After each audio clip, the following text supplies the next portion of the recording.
Ya, ¿cómo están?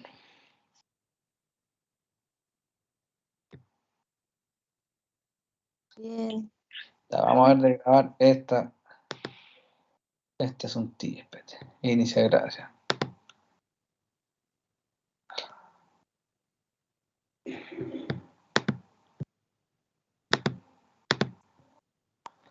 Listo. Esta es la última clase de la mañana. Se trata de 3 temas bastante importantes para la cirugía, que es la infección del sitio quirúrgico, la profilaxis antibiótica y el uso de vacunas, que vamos a hablar someramente, pero que no se nos quede fuera, por favor, eso. Lo mismo agradecimiento al doctor Santelices, que era quien hacía esta clase antigua. Yo estaba revisando, a mí me ha tocado específicamente presentar este tema hace mucho tiempo, el 2004 yo tenía una presentación similar, así que no veo mucha diferencia entre en las indicaciones de ese tiempo hasta la clase del año pasado del doctor Santelice. Está muy similar, no veo variaciones, es muy similar lo que se sigue indicando. Ahora, estas 3 materias: infección del sitio quirúrgico, profilaxis antibiótica y vacunas. ¿A qué llamamos infección de sitio quirúrgico? Las infecciones de sitio quirúrgicos, o ISQ, son la causa más común de las IASS, que son las infecciones asociadas a atención de salud o antiguas infecciones intrahospitalarias. Eso cambió el nombre, ¿no? Ahora se llama infección asociada a atención de salud porque puede haber sido en un policlínico, en una posta de urgencia o en un hospital. Por eso cambió el nombre principalmente. La incidencia entre un 2 y un 5% de todos los procedimientos quirúrgicos. Lo ideal sería que fuera 0, pero por desgracia existe. En los pacientes quirúrgicos son la primera causa de infección de atención asociada a la salud y constituyen el 38% de las infecciones nosocomiales o intrahospitalarias. Es la de mayor costo, obviamente, que es prevenible y tiene un impacto económico no menor, porque primero prolonga la hospitalización, segundo requiere uso de antibióticos, tercero curaciones, eventuales reintervenciones quirúrgicas y obviamente hay que considerar además el ausentismo laboral y las licencias que el dinero que eso conlleva.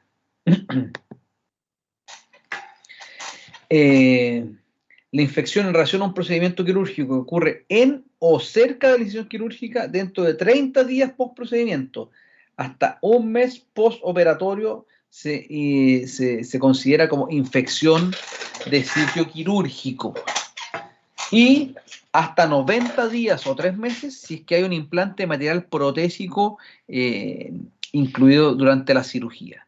O sea, hasta 30 días postoperatorio o hasta 90 días si es que hay algún material protésico inclusive. ¿Cuáles son los criterios clínicos para esta infección? Que haya presencia de exudado purulento que drene por la herida quirúrgica, que haya un cultivo positivo, que la herida quirúrgica requiere apertura por al menos un signo clínico de infección, vale decir, dolor, aumento de volumen, eritema o calor local, signos inflamatorios, infecciosos, o un poco más subjetivo es la impresión del propio cirujano que operó al paciente.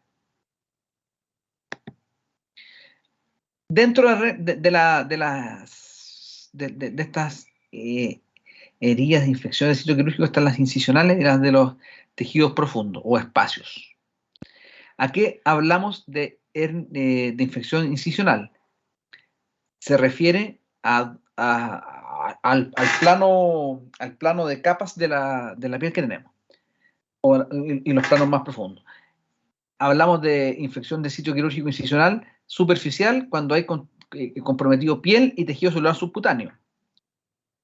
Hablamos de infección de sitio quirúrgico incisional profundo cuando hay aponeurosis y plano muscular metido dentro de esta infección.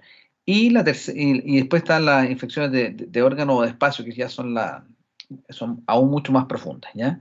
Pero las incisionales se dividen en superficiales y profundas, dependiendo si es hasta celular subcutáneo o más allá, incluyendo el músculo y la aponeurosis. Y una infección de órgano o de espacio, cualquier parte de la anatomía abierta o manipulada durante la cirugía. Por ejemplo, una mediastinitis por cirugía cardíaca, una meningitis por neurocirugía. Esas son infecciones de espacios u órganos. Obviamente, mientras más profundo es más complejo el manejo. Tenemos que saber que antes de esto, nosotros operar un paciente, antes de ni siquiera abrirlo, sabemos cuál es el riesgo de la eventual infección que puede tener esta herida. Y por eso se habla de 4 tipos de heridas. Las heridas limpias, las limpias contaminadas, las contaminadas y las heridas sucias. Dentro de las heridas limpias, todo esto se basa en la contaminación esperada durante la cirugía, que corresponden al 1.3 hasta a un 2.9%.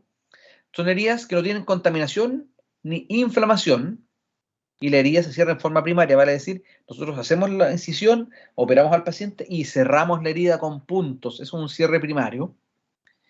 Es una herida no traumática, no se encontró proceso inflamatorio durante el acto quirúrgico, no hubo quiebre de la técnica quirúrgica, hicimos todo tal cual como teníamos planeado, y no se abrieron tractos genitourinarios, digestivos o respiratorios. Estas heridas son las llamadas heridas limpias. Una herida limpia, en teoría, no tendrías por qué dejarle tratamiento antibiótico profiláctico, a no ser que vayamos a dejar, por ejemplo, una herida de una hernia, un material protésico como es la malla protésica, ¿ya? Después vienen las heridas limpias contaminadas, obviamente en base a la contaminación esperada ante la cirugía, que entre un 2.4 y un 7.7%. Son cirugías en que hay apertura de vísceras bajo condiciones controladas sin una contaminación inusual. La herida es no traumática, puede haber habido una transgresión mínima de la técnica quirúrgica, o se ingresó al tracto digestivo, al tracto genitourinario o al tracto respiratorio sin derrame significativo de contenido, por ejemplo, una apendicitis programada. Nosotros abrimos una apendicectomía programada, no una apendicitis programada, una apendicectomía programada, perdón. Se ingresó al tracto digestivo. Incluye la sección del apéndice, el conducto cístico en ausencia de inflamación aguda o entrada al tracto genitourinal o biliar en ausencia de orina o bilis infectada. ¿Ya? Por ejemplo, qué sé yo, tienen colecistolitiasis, se van a operar usted el 25 de agosto a las 9 de la mañana, se van a operar. Ese paciente, nosotros sabemos que lo vamos a operar y sabemos que más o menos cómo va a ser la técnica, lo que tenemos esperado, pero sí vamos a abrir el tracto digestivo para hacer la sección del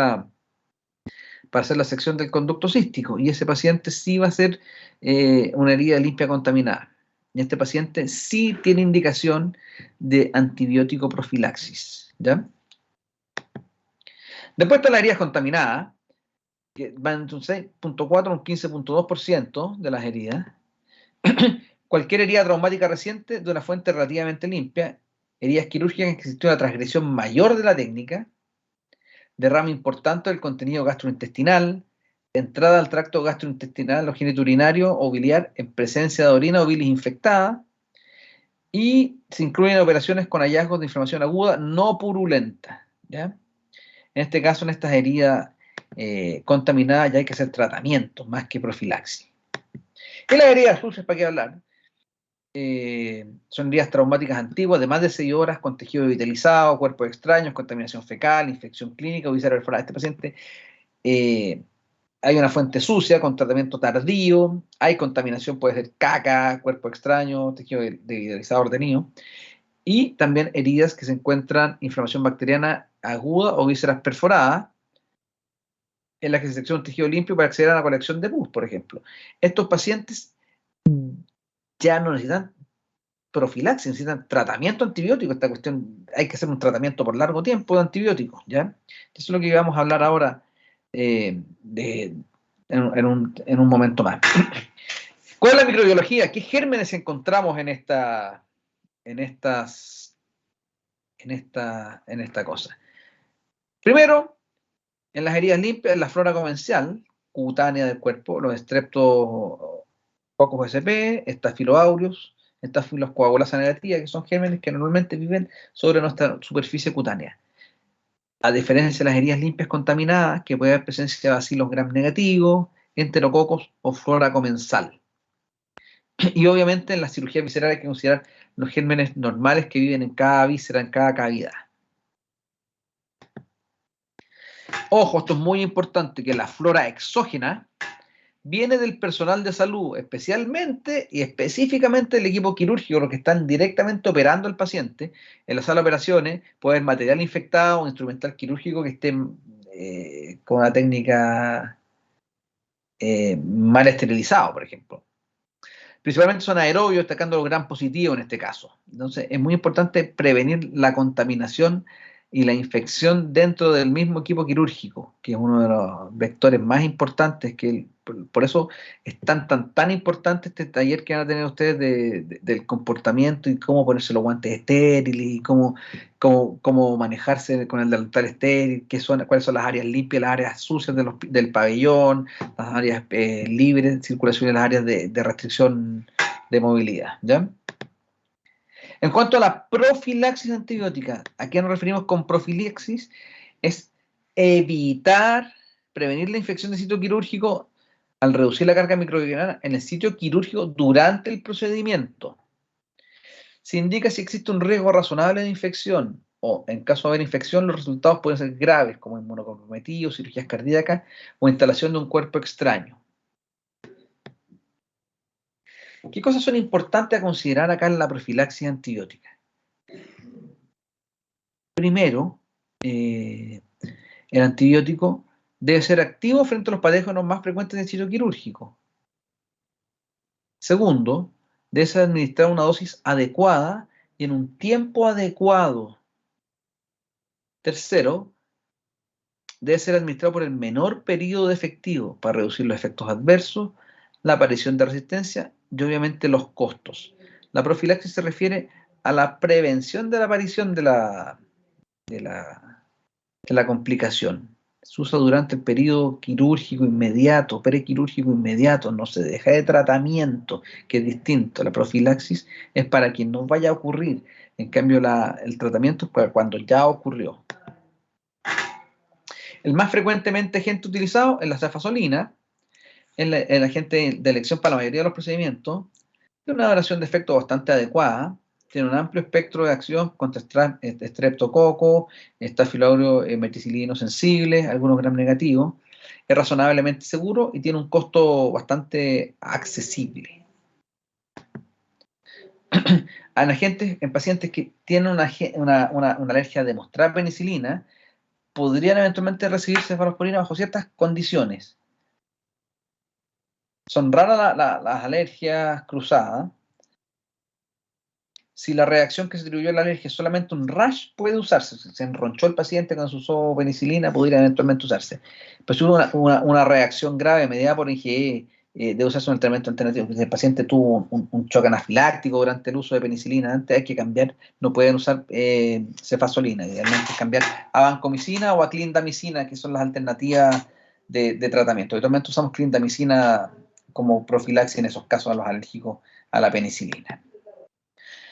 En cuanto a la administración del tratamiento profiláctico, es importante la dosis. Para la mayoría de la población basta con las recomendaciones internacionales. Obviamente hay que ajustarlo cuando el paciente pesa sobre 120 kilos. Se sugiere doblar las dosis. Cuando son pacientes muy grandes o muy gordos, uno le da mayor dosis. ¿En qué momento? El timing es muy importante también. Debe ser iniciada 1 hora antes de la incisión inicial.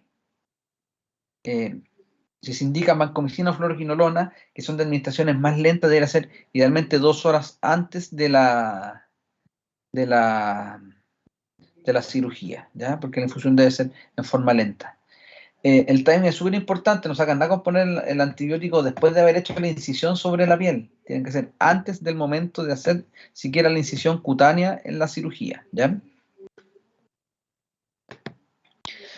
¿Cuándo repetimos la dosis? Habitualmente para procedimientos que demoran más de 2,5 vidas medias. Para los efectos prácticos, habitualmente nosotros repetimos la dosis a las 4 horas postquirúrgicas o intraoperatorias. Si estamos operando una cirugía larga, que nos demoramos 6, 7 horas, a las 4 horas reforzamos la dosis antibiótica. Y obviamente cuando hay un sangrado más de 1500 ml, porque se va todo el antibiótico afuera. La duración no requiere dosis posteriores al cierre de la incisión, por eso se llama profilaxis, no es un tratamiento. Cuando la profilaxis se extiende más de 24 horas, el riesgo de infección, el odds rate de infección por Clostridium aumenta 3.7 veces, ya no es menor. Es una complicación no tan inusual la infección de Clostridium. Hubo un tiempo que hace un par de años acá en el hospital teníamos una masa endémica de Clostridium. Fue muy difícil erradicarlo. Ahora es bastante inusual que aparezcan, pero en ese tiempo hubo un brote importantísimo y tuvo varios meses el servicio con brote de Clostridium, que por suerte pudimos erradicarlo, ¿ya?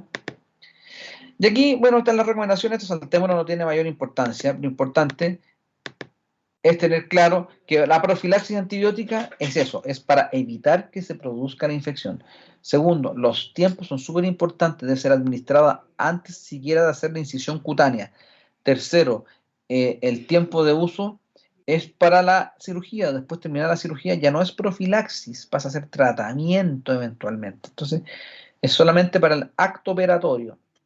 El más frecuente, obviamente, es la cefalolina. Tienen que saber que hay pacientes que son alérgicos a la penicilina, que pudieran eventualmente usarla o eventualmente hacer un switch y cambiarla por otro fármaco distinto, como puede ser la vancomicina o la clindamicina. Un par de palabras en cuanto a vacunas en urgencia. ¿Qué sabemos de las vacunas? ¿Qué vacunas usamos en la urgencia? ¿A qué pacientes vacunamos? ¿Y existe alguna guía? Obviamente sí, existen estas guías importantes, estas de 2014, de las consideraciones para vacunar pacientes, de la administración de vacunas en pacientes en el servicio de emergencia. Va a estar claramente aquí estipulado, pero a diferencia de los países tal vez más avanzados o anglosajones, lo que hacemos en Chile, habitualmente evaluamos al paciente. Las vacunas más frecuentemente usadas durante el servicio de urgencia son la vacuna antitetánica y la vacuna antirrábica. La vacuna antitetánica, dependemos primero si es una herida limpia o es una herida sucia. Y depende si el paciente recibió, qué edad tiene el paciente, es muy importante, porque el tratamiento de esto se hace en el colegio, la inmunización del PAI, del Programa Ministerial de Inmunizaciones, se vacuna a los niños en el colegio y en teoría tienen cobertura hasta los 18 años. Si tiene menos de 18 años, estarían cubiertos. Después, o si ha recibido un refuerzo, porque qué sé yo, si el año pasado tuvo un corte y que se cortó en su trabajo, cortando con y trabaja de obrero agrícola y se cortó con un disco arado que está oxidado. Ese paciente tiene un esquema completo, posiblemente le pusieron en su mutualidad y ese paciente no va a requerir un refuerzo, ¿ya? Tiene un esquema completo o un refuerzo hace menos de 5 años, si lo tiene, no es necesario revacunarlo. Tiene un esquema completo y un refuerzo hace menos de entre 5 y 10 años, si una herida es sucia, idealmente se recomienda vacunarlo con un toxoide tetánico. Tiene el esquema completo y refuerzo hace más de 10 años, este paciente se recomienda poner un toxoide tetánico. O el paciente no tiene idea si le han puesto o no le han puesto, ese paciente correspondería idealmente, si es una herida limpia, poner un toxoide antitetánico. Y si es una herida sucia, poner el toxoide y la inmunoglobulina tetánica, ¿ya? Entonces tienen que saber si tiene el esquema, qué edad tiene el paciente. Primero, si tiene menos de 18, uno asume que fue ese día y tuvo su vacunación en el colegio. Sería muy mala suerte que justo ese día el niñito no fue al colegio y justo ese día no lo vacunaron. Normalmente es obligación de las mamás, si el niño no va a la inmunización en el colegio, llevarlo aparte al policlínico y que le pongan su vacuna en el vacunatorio.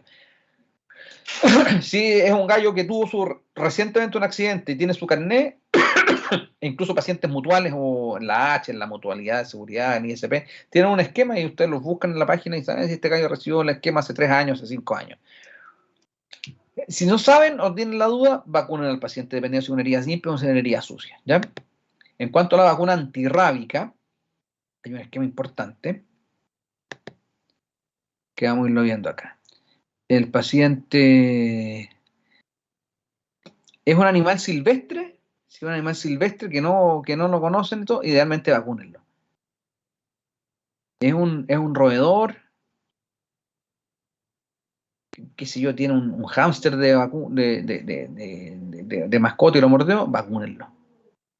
Es un perro o un gato, es un perro observable, es un perro, si es un perro callejero que no tiene ni idea, obviamente hay que vacunarlo, no pueden observarlo. Si es el perro suyo y ustedes tienen la certeza que está vacunado, no hay necesidad de vacunarse. o si es el gato del vecino y el vecino tiene todos los certificados de que ese gato que los mordió, que los arañó, que y le hizo lesiones penetrantes en la piel, está vacunado, hay que observar al animal. Lo mismo en el perro, el mismo perro suyo, aunque esté vacunado, hay que observarlo por lo menos unos 15 días, si el paciente, si el perro está bien o no. Si es un perro que me dio agresión, ustedes lo fueron a correr, el perro les hizo la encachada, ustedes le pegaron, le tiraron un palo y todo, y el perro los atacó. Es distinto que iban pasando y un perro los mordió de la nada. Ese perro que los mordió de la nada es mucho más prono que ese perro esté contagiado, ¿ya? Entonces, ahí deben recibir el esquema completo de la vacunación antitetánica. Pero si no, no es necesario que la reciban. Entonces, todo depende mucho del animal que sea, todo depende si es que tiene su esquema vacunatorio o no tiene su esquema vacunatorio, y si ese animal es observable o no observable. Si el perro de su amigo en la casa y los mordió, es distinto que los muerda un perro cuando están, no sé, pues en un paseo en el cerro. Y aquí está el espacio indicado entre una dosis y otra. La primera dosis en el tiempo 0, la segunda dosis el día 3, la tercera dosis el día 7, la cuarta dosis el día 14 y la quinta dosis el día 28. ¿Ya? Eso es el esquema completo de la vacunación antirrábica. La sugerencia es que vacunen a todos. Como sugerencia, se evitan complicaciones mayores, pero si el perro es no evaluable, si el perro no me dio agresión, si es un animal distinto a un perro, vacúnense o vacunen a su paciente. ¿Ya? Eso. ¿Alguna pregunta en cuanto a esta materia de vacunaciones, de profilaxis antibiótica o de heridas quirúrgicas, muchachos, doctoras, Sí, doctores? doctor. Sí, La diga. vacuna antitetánica, por ejemplo, ¿existe como una ventana de tiempo en que sea efectiva desde que la persona se causó la herida hasta que se puso la vacuna? En teoría sí debería pasar menos de 48 horas. Ah, ya. En menos de 48 horas. O sea, es súper importante, por ejemplo, yo que no trabajo directamente en la urgencia y recibo pacientes de la urgencia operados, ¿cómo fue el mecanismo? ¿Lo operaron? ¿De qué lo operaron? No, este gallo lo operaron de apéndice y listo, para arriba. Pero este paciente lo operaron, doctor, que qué sé yo, recibió un balazo, lo cortaron, lo acuchillaron, lo mandaron de Linares acuchillado. Ahí tú tienes que averiguar si es que recibió la vacuna o no. Y de hecho, es más, cuando son pacientes derivados de otros sectores, si tú derivas al paciente, no qué sé yo, del hospital de Parral al hospital de Linares, y el hospital de Linares llegó al hospital de Talca, habitualmente del hospital de Parral mandan un resumen, sí, recibió DT. Y en Linares sí, recibió DT en Parral, y cuando llega acá a Talca recibió DT en Parral.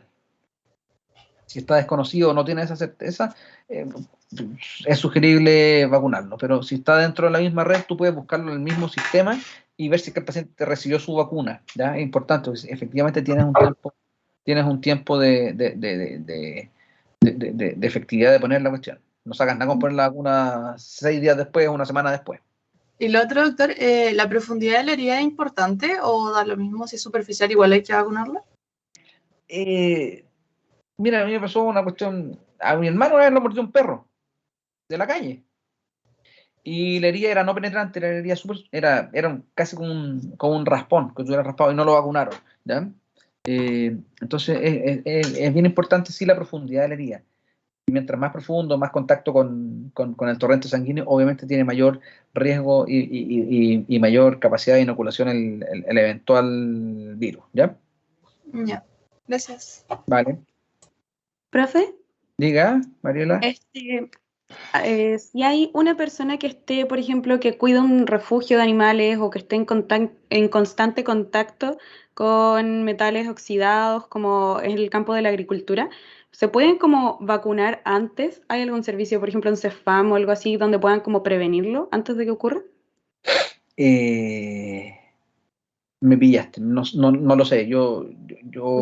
Yo tenía vacuna, yo personalmente tenía vacuna de niño, a los 18 años se me terminó la inmunización y una vez me clavé, me acuerdo, un cactus y se me puso súper fea la mano y yo era alumno de cuarto, de tercero de medicina y me mandaron a poner la vacuna antitetánica, me vacunó un compañero, de hecho. Todavía me acuerdo, me la puso más mal la vacuna, pero todavía me duele. Pero no, que yo sepa, no. Que yo sepa, no. Me pillaste, voy a consultarlo con los infectólogos, pero así como profilaxis, un refuerzo, un booster, que yo sepa, no, que no les ponen. Gracias. Vale. Profe, yo tengo dudas. Diga. Sí, es que, por ejemplo, en la herida limpia, usted se refirió como al término quiebre de la técnica, y más o menos a eso que se refiere, que como que no entendí. El término el quiebre de la técnica. Sí. Por ejemplo, si tú estás operando una hernia inguinal y tú sabes que tiene una hernia y que tienes que abrir el saco, reducir el contenido y todo, pero por ejemplo estás haciendo eso y se te abre advertidamente tú abres un asa intestinal, por ejemplo, eso es un quiebre de la técnica. La técnica no incluye eso, o qué sé yo, está ahí sacando la vesícula en forma laparoscópica, programada, esa es una herida limpia contaminada por sí misma, porque tú vas a abrir el tracto gastrointestinal, vas a cortar el conducto cístico, vas a abrir teóricamente la cavidad, pero estás operando la laparoscópica y se te rompe la vesícula, se te abre, es un quiebre de la técnica. No está esperado eso que suceda, que se te perfore la vesícula, que chorree la bilis, que aunque no haya pus, que chorree la bilis, que se te arranque un cálculo, eso no estaba esperado dentro de la cirugía, es un quiebre de la técnica. Ya. Y tengo otra duda en el caso, por ejemplo, de la administración de los antibióticos. ¿Ya? Es que usted mencionó como que se administraban de forma lenta, o sea, con una infusión lenta, pero eso como, ¿sabe qué velocidad es más o menos? O como loco. No, da lo mismo, eso es preoperatorio. Y habitualmente, para serte bien sincero, lo pasamos dentro del mismo pabellón. Antes de iniciar, tú metes al paciente y yo, por lo menos como cirujano, le cuento al auxiliar de anestesia y le cuento al anestesista, oye, vamos a dar tal cosa y necesitamos ponerle tal antibiótico. Perfecto. Y además, independiente de eso, dentro de del procedimiento quirúrgico, hay una cosa que se llama el checklist, que es como la lista de chequeo preoperatorio. Es con lo mismo que los aviones, que el piloto, de ahí lo sacaron. De hecho, el piloto de avión revisa altímetros funcionando, reservas de tanques de combustible, flaps, revisan todo. Aquí lo mismo, la enfermera, antes de partir, dice: doctor, vamos a hacer el checklist. Y le preguntas, ¿es el mismo paciente? Sí, el Juanito Pérez, que se opera de una, qué sé yo, pues de una fístula del brazo derecho. Juanito Pérez, ¿es alérgico a tal remedio? ¿No es alérgico a tal remedio? ¿Toma tal o cual antibiótico? ¿O está con tal o cual antihipertensivo? ¿Se dializa tales cuales días por catéter y hoy día se viene a hacer la fístula? Bla, bla, bla. Tú contáis toda la historia y le preguntan a la arsenalera, ¿están virados los controles? Le preguntan para dónde hacen. Tienen todo más o menos organizado. Y dentro de una de esas preguntas, ¿requiere antibiótico o no requiere antibiótico? Tú dices, sí, cefasolina pasada. O es alérgico a la penicilina, le pasamos clindamicina 600 miligramos pasada. Y vamos a hacer un refuerzo en 4 horas más porque esta cirugía dura, no sé, pueden decir un número, 9 horas. ¿Ya? Entonces, todo eso va más o menos chequeado. Y se pasa dentro del pabellón. Tú no debieras cortar a un paciente la piel antes de que esté pasando su profilaxis antibiótica. A no ser que sea una herida limpia. Y, profesor, tengo otra duda. Y, por ejemplo, ¿cuántas veces se puede administrar un mismo antibiótico? Por eso mismo que hay como cirugías que duran como sobre 9 horas. Entonces...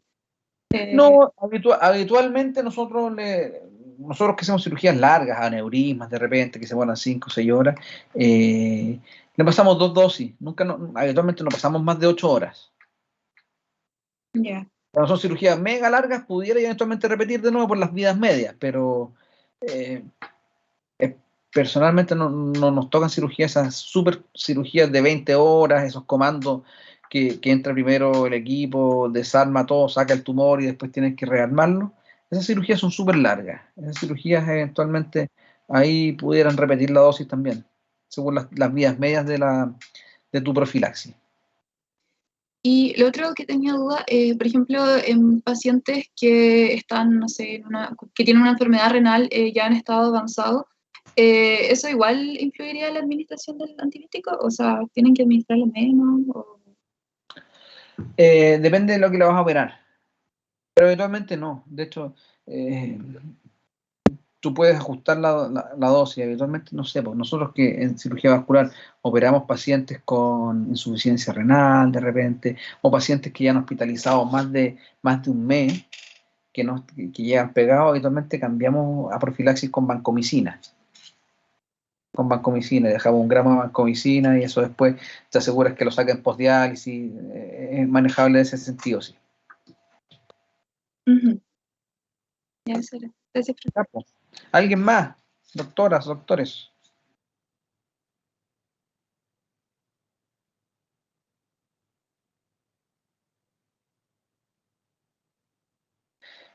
Ya, pues yo les voy a subir las clases porque las tengan a sus disposiciones y las vean cuando quieran. No sé si la grabación la podré subir directamente porque la grabación se subía, tengo entendido, al portal de la universidad, pero queda un tiempo grabado en Teams también, ¿ya? Pero yo les voy a subir de inmediato las diapositivas para que las tengan ustedes a disposición suya, ¿ya? Mañana la doctora Pérez va a hacer una breve reunión para explicarles de qué va a tratar el taller de seminario a las 11 y a las 12 el doctor Donoso les va a hacer su clase inaugural de traumatología, que va a ser las primeras clases que van a tener, ¿ya? El primer módulo. Si estamos ahí, quedamos en esto. Muchas gracias, agradecidos por su atención y nos vemos. Cualquier cosa me avisan y lo centraliza a través de la Francia, ¿ya? Chao, doctor, muchas gracias. Chao, chao. Muchas gracias. Chao, todo, gracias. Chao, gracias.